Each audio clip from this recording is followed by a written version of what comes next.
Bukod na House Resolution ang ihahain ng Makabayan Block para makapagsagawa ng investigasyon ng Kamara sa mga seryosong aligasyon ni na former Congressman Saldico at former Public Works and Highways Undersecretary Roberto Bernardo.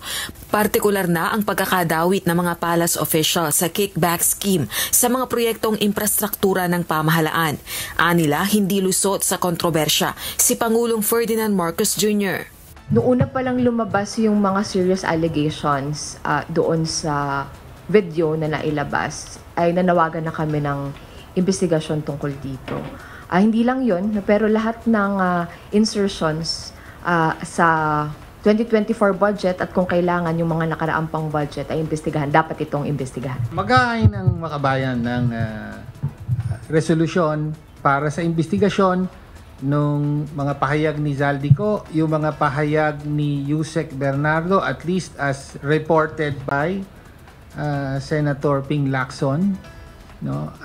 At ang focus nga ay yung investigasyon sa direktang kamay at papel ng ni Pangulong Marcos Jr. sa insertions at kickbacks, no, kaugnay sa DPWH infrastructure project. Kabilang din sa gusto nilang silipin ang pagbaba sa pwesto ni na dating Budget Secretary Amena Pangandaman, dating Presidential Legislative Liaison Office Chief Adrian Bersamin at maging ni dating Executive Secretary Lucas Bersamin. Paniniwala na mga ito may epekto ito sa mga seryosong aligasyon ng katiwalian.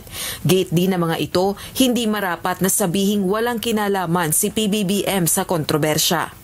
Ang importante ngayon ay nandyan ang mga seryosong aligasyon. For the first time, direktang tinutumbok ang Pangulo. No? So, as I said, premature na absuelto na ang Pangulo. Parang gano'n na ang nangyayari. No? Na, hindi, ginamit lang ang pangalan niya. So, imbestigahan ito. Seryoso to, imbestigahan. Samantala, makikiisa naman ang opposition lawmakers sa isasagawang kilos protesta laban sa katiwalian sa November 30. Rosa Licoz, UNTV News and Rescue. Diyos ang aming sandigan, serbisyo publiko ang aming pinahahalagahan.